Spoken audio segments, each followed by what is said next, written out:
안녕하세요. 옥진 байна. Өнөөдрийн хичээлээрээ энэ постерыг хийх болно. Бүгдээрээ YouTube-ийнхаа нөгөө гарчгаас харсан байх vintage poster effect гэж байгаа. За ер нь бүгдээрээ vintage, retro гэдэг ч юм уу ийм нэршилтүүдийг маш их сонсож бас иймэрхүү загвартай постэр дизайныг маш их амьдралаа хэрэглээд явж байгаа ч юм уу маш олон харсан байхаа гэж бодож байна. Тэг яг ямар постэр, яг ямар мэдрэмжээр хийсэн постерыг хэлээд байгаа юм бэ? Бас энэ одоо vintage гэдэг нь яг ямар учиртай юм гэдгийг мэдэхгүй байгаа хүмүүсээс зөндөө байгаа. Өнөөдөр 이런 vintage 느낌으로 써가 만들어 보겠습니다. vintage poster 디자인, vintage гэдэг байгаа нь болохоор 20-р зууны ихэнх үеийн график дизайны хэв маягийг орчин үеийн дизайнд ашиглах хэв маяг урсгалыг ер нь хилээд байгаа юм. Энэ нь болохоор тод өнгө эсвэл гараар бичсэн юм шиг фонтууд юм уу? Эсвэл гар аргаар зурсан мэт харагдах иймэрхүү дизайн постерыг болохоор ер нь vintage гэж ер нь нэрлээд байгаа. Vintage хэв маягийн үндэс нь болохоор 1920-оос 1960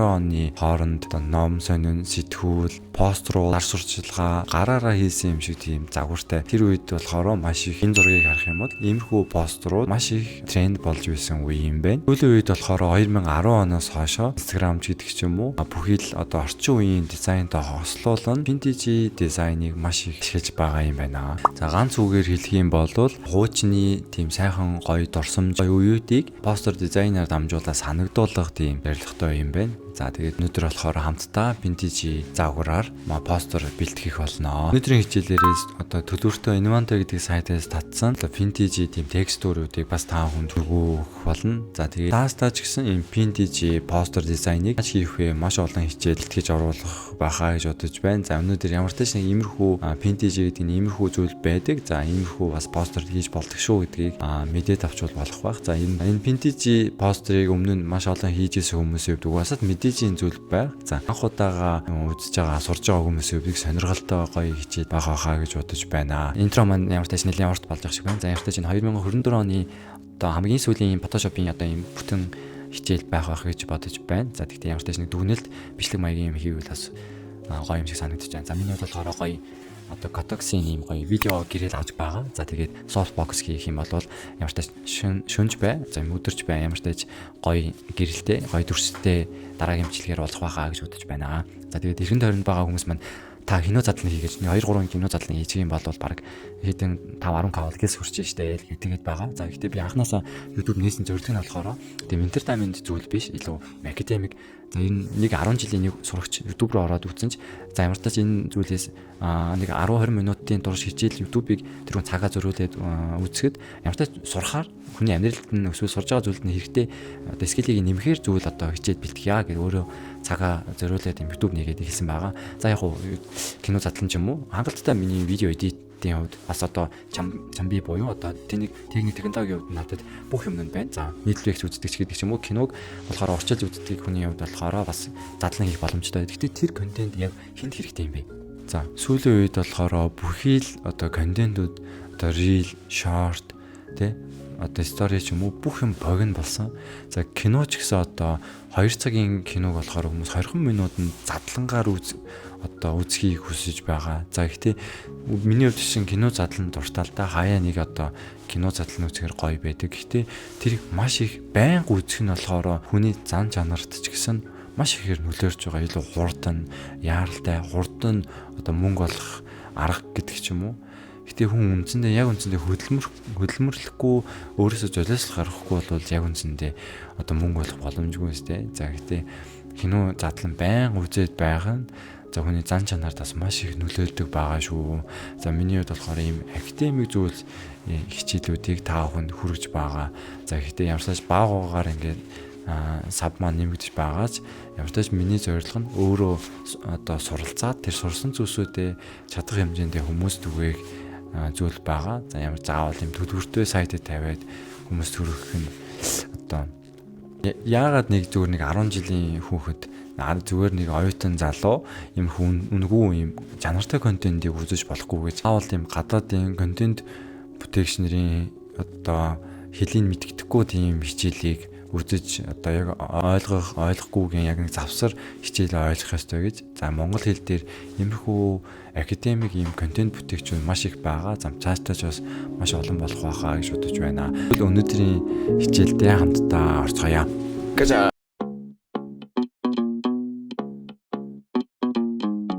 Өнөөдрийн хамтдаа хийх постэр байна. За энэ лейерээс харах юм бол юу байгаа бүгдээрээ харж болохоор байгаа. За энэ нь бол ийм background зураг оруулж ирээд за solid color, за vintage одоо энэ барилга, за ийм vintage маягаар ийм болгоод за тэгээд Paris гэсэн текстийг нарт нь цоож оруулаад за тэгээд дээр нь болохоор иймэрхүү текстурууд байна. Жоон vintage-ийн мэдрэмжийг өгөхийн тулд иймэрхүү текстуруудыг ашигласан байгаа. За тэгээд дээр нь харах юм бол иймэрхүү хоёр төрлийн бас юм текст байна. За энийг болохоор тэгвэл хаана санаа авсан бас vintage поструудыг бөөнөрөө түрхэн бас хараад за тэгээд энэ пострыг хамтдаа хийж сурцгаая.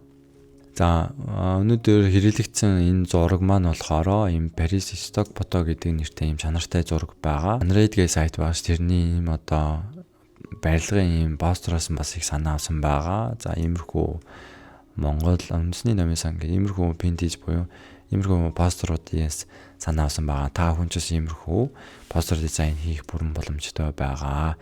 За энэ өнөөдөр болохоор vintage effect гэдэг одоо харах юм бол одоо текстур гэ 30 ширхэг юм текстур байгаа. За иймэрхүү текстуруудыг бүгдээрээ өөрсдийнхөө постер дизайнда бүрэн ашиглаж болох байгаа.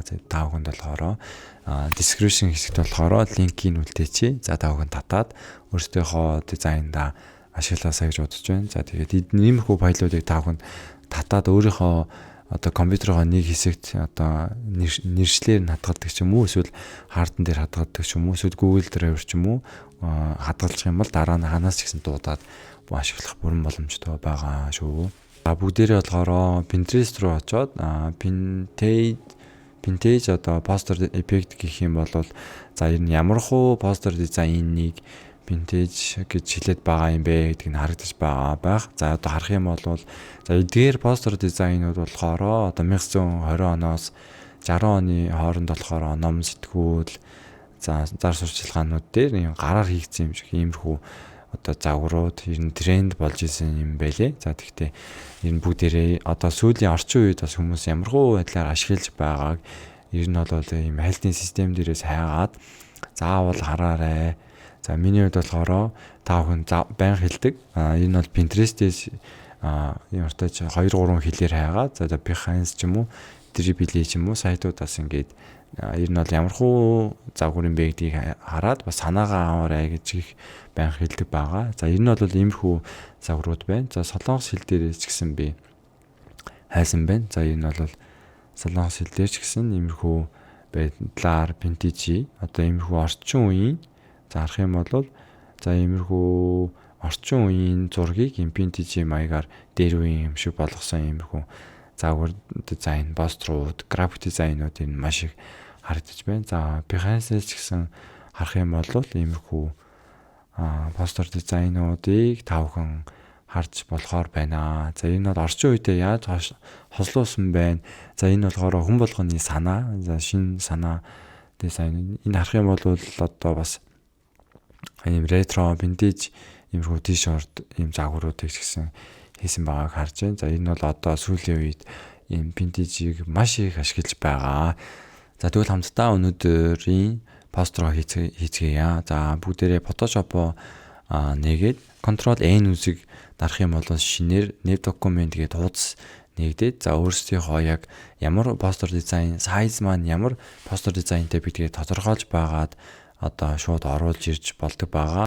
За эсвэл болохоор бүгдээрээ шууд одоо зургийгаа за зүгээр шууд чирээд оруулаад ирж бодно. За энэ зураг байгаа шүү дээ. Энийг болохоор зүгээр энэ бүгдээрээ энэ Photoshop-ийнхоо нэрний хажууд энэ хавцаа бүгдээрээ аваад тавих юм бол шинээр өөрөө ингээд яг энэ зурагныхаа сайзаар нэм документ ингээ шинээр үүсгэждэг байгаа.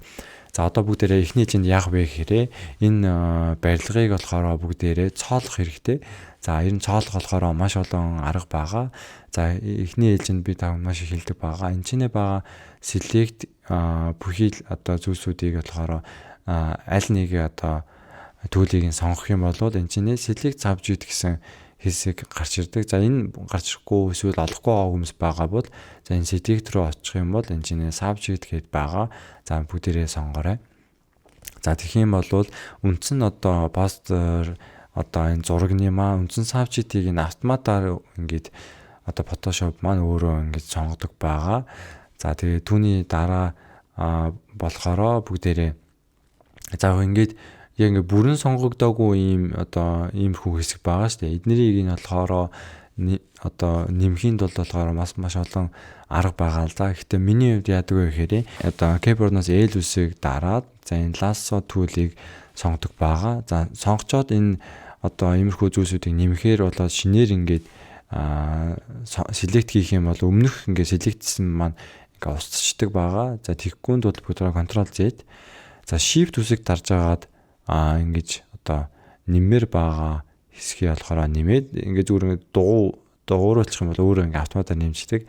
За гэхдээ миний хувьд болохоор shift үсэг дарах юм бол энэ icon руу автоматар ингээд шилждэг байгаа. Гэхдээ энийг дарахгүйгээр зүгээр хоёр дахьыг дарчих юм бол за shift үсэг дарахгүй ч гэсэн одоо иймэрхүү одоо шууд автоматар өөрөө select-ийг нэмэх болгоод оруулаад идэг байгаа. За энэ постэр маань ер нь бол нэлээд гоё select-лэгдсэн байна. За ер нь гэтээ энэ нарийн өнөөдрийн постэр маань нарийн detach-лсан цоолох шаардлагагүй байгаа. За гэтээ одоо бүгдээрээ энэ нэмхийг сонгоцсон байгаа шүү дээ. За тэгээд иймэрхүү байдлаар би болохоор маузаараа хийж байгаа.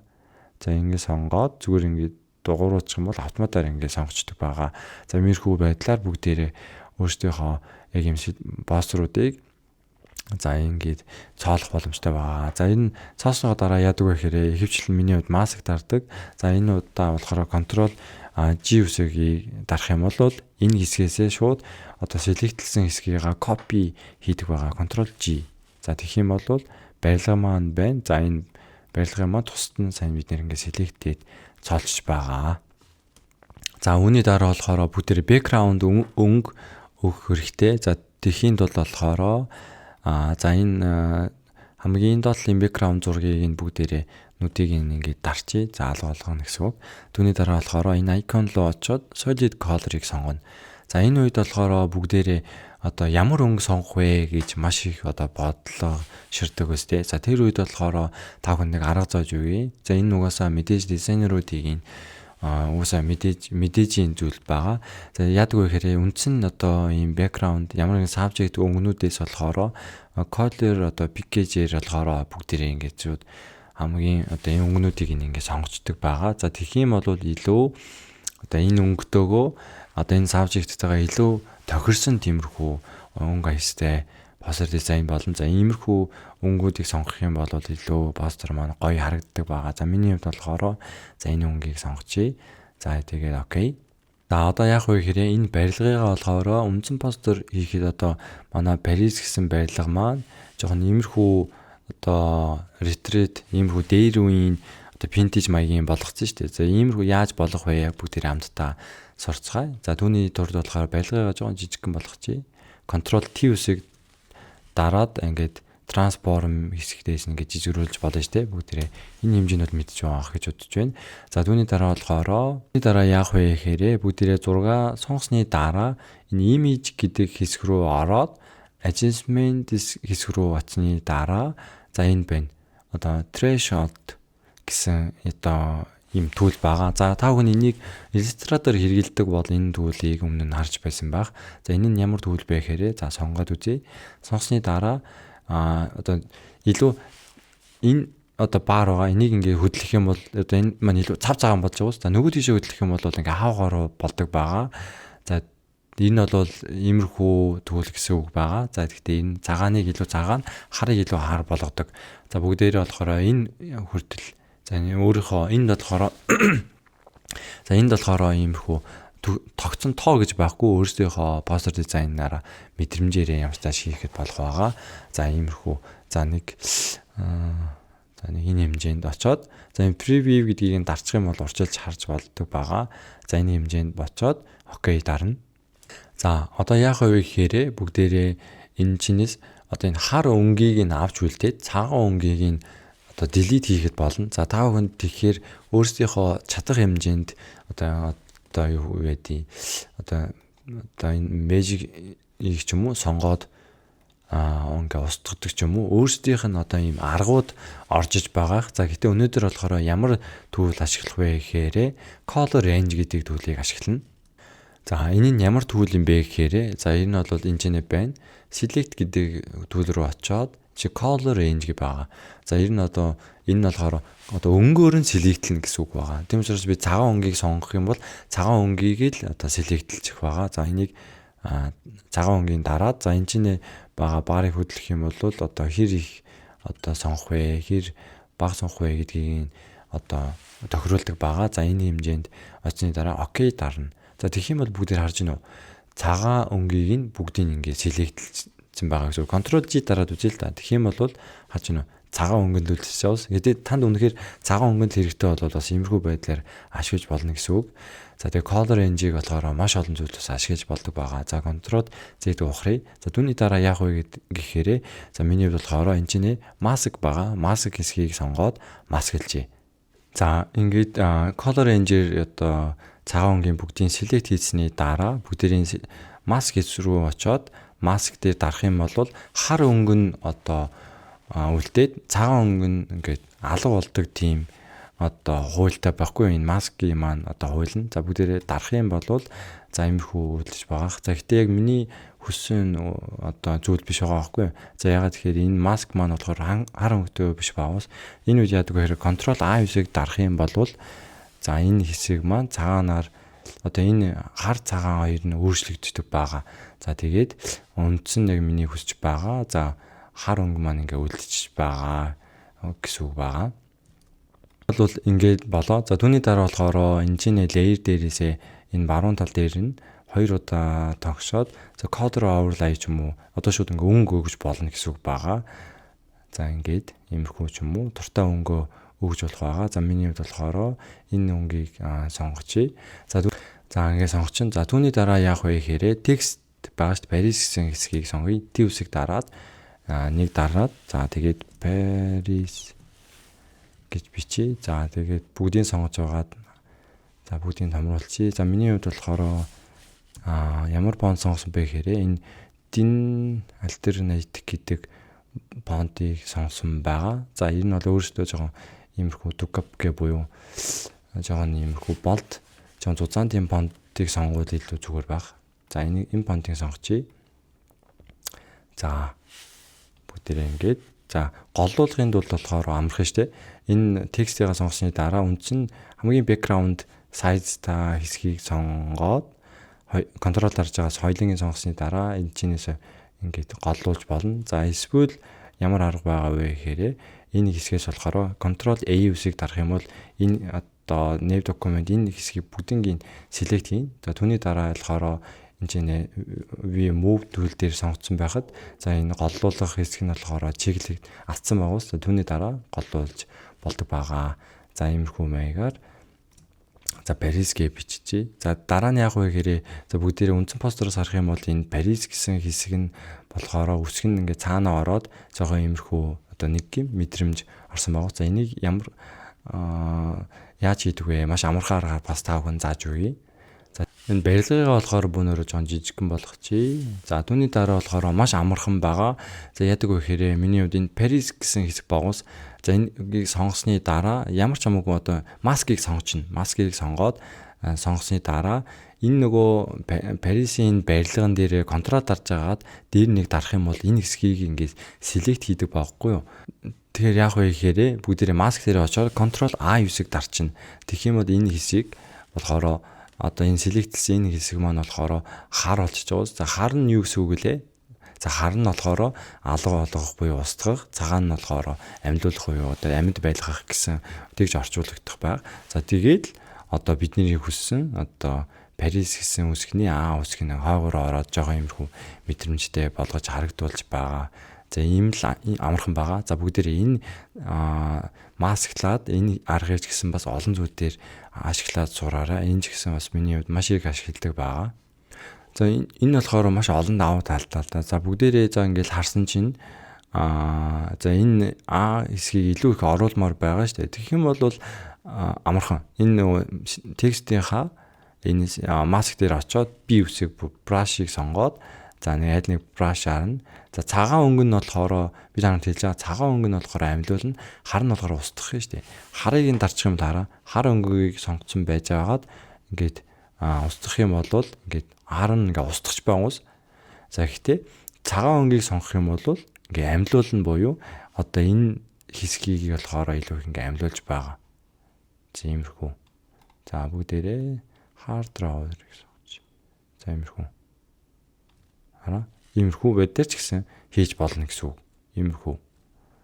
За бүгдээрээ энэ өнөөдөр болохоор бас гол зүйл нь болохоор энийг бас зааж өгч байна. Энэ маскийг одоо хар өнгө нь цагаан өнгө ер нь яадаг вэ? Энэ ямар хуу байдлаар ашигладаг вэ гэдгийг зааж өгч байгаа. За энэ постэр маань ингээд ер нь болчих байна. За энэ дээр үеийн одоо энэ барилгыг болохоор за постэр маань ер нь бол дуусч байна. За одоо бүгдээрээ болохоор нөгөө текст өөрөд болохоор дээр нь авчраад тавих юм бол болоо байгаа. За бүгдээрээ энэчнээс харах юм бол ямар текстур байгаа вэ? Энэ 4 текстур байгаа. За энэ текстуруудыг Ctrl+C хийгээд за бүгдээрээ энэ постэр руу очоод хамгийн дээр нь очсны дараа Ctrl+V paste хийчи. За тэгээд Ctrl+T гэж байгаа. За ингээд дүүргээд. Тэр нь ингээд постэр маань ер нь бол бүрэн болж байгаа. За бүгдээрээ энэ PNG одоо энэ текстурууд нь ямар текстурууд байгааг хамтдаа харъя л да. За энэ текстурыг харах юм бол за ийм цаасны юм шиг хэлбэртэй байгаа. За энэ одоо multiply гэдэг одоо blend-ийг өгсөн байна. Нормалаар бол зүгээр ийм цаасны цаас байгаа. За тэгээд болохоор 100 opposite-ийг 100%-аар болохоор одоо ингээд татаад харах юм бол иймэрхүү одоо чилгам буюу иймэрхүү мэдрэмжийг өгч байна. За хоёр дахь нь болохоор харах юм бол бас иймэрхүү цаас байгаа. За гэхдээ скринээр өгсөн байгаа. Тэгэх юм бол энэ текстүүдийн дээр байгаа юм цагаан өнгө байгаас за ингээд цагаан ингээд хуучны одоо цаас ингээд урагдж байгаа юм тийм мэдрэмжийг өгч байна. За тулах байх. Энэ гурав дахь нь болохоор ямар текстур байгаа вэ гэхээр харах юм бол нэг иймэрхүү текстур байгаа. За 100 болгоё л да. Тэгэх юм бол хараа гэж байгаа иймэрхүү багсаар ингээд ботцсон юм шиг байгаас. За энийг болохоор бас юм текстийнхаа хоёрт за очоод за тэгээ opacity-г нь жоон багасгач. За иймэрхүү мэдрэмж өгч. За түүний дараа болохоор за текстүүдийг ч гэсэн хуулчих тий. За энэ текстургийн хэсгийн доор текстийг байгаа. Текстийг хуулаад энэ хэсэг дээр аваачаад paste хийчих. За бүр нь хуулагдаагүй байна тий. За энэ текст 1 2 2-ыг хоёулангийн сонгоод энэ хэсэг дээр за текстур нь тавар хуулагдчихлаа. За энэ нөгөө текстийг болохоор дийлэн текст руу оруулж. За тэгэх юм бол энэ болохоор текстур болчин. За энэ текстийг сонгоод Ctrl+C, Ctrl+V за тэгээд Ctrl+T дарж аваад жоон голлуулаад энэ snap jaws голлоод за иймэрхүү байдлаар хийж болно. За бүгдийн текстийг нь болохоор өөрсдөө ямар ч иймэрхүү байдлаар текстийг бичээд үзээрэй. Энэ хэмжээнд бол текстээ бичиж чадах байхаа гэж бодож байна. Хичээлийг дуустал нүцэнд маш их баярлалаа. За өнөөдөр PNG poster effect буюу ямар ч PNG гэдэг ямар нэг юм ямар одоо effect-ийг хилдэг бэ? Ямар постерыг хилдэг бэ? Хаа нэг ашиглагддаг? Хэзээ үүсэлтэй вэ гэдгийг хамтдаа сурсан байгаа. За PNG постерыг ашиглаад маш олон постер дизайн хийх боломжтой байгаа. За өнөөдрийн сурсан одоо color range, mask ч юм уу. За бас өнөөдрийн сурсан эффектүүдээ заавал нэг удаач болов ашиглаа сайн гэж хүсэж байна. За тэгвэл дараагийн хичээлээрээ баг дараа жил уулзах юм уу? За ямар ч дараагийн хичээлээрээ хамтдаа уулзцгаая. За иймэрхүү байдлаар та бүхэнд сүүлийн үед тренд болж байгаа постэр дизайнуудыг хэрхэн хийх вэ? Хаанаас үүсэлтэй вэ гэдэг хичээлүүдийг оруулаад явах болно. За тэгвэл бүгдээрээ дараагийн хичээлээрээ уулзцгаая. Бүгдэнд нь шинэ оны мэнд хүргье. 2025 онд за баг нэг аяга барих юм шүү. За бүгдэнд нь шинэ оны мэнд хүргье. 2025 онд бас олон зүйлийг сурсан, скиллийг нэмсэн, бас олон зүйл дээр олж авсан тийм цаг байгаасаа гэж хүсэж бас өрөөё. За бүхий л дагагч нартаа дахин шинэ жилийн баярын мэнд хүргье. Аньян.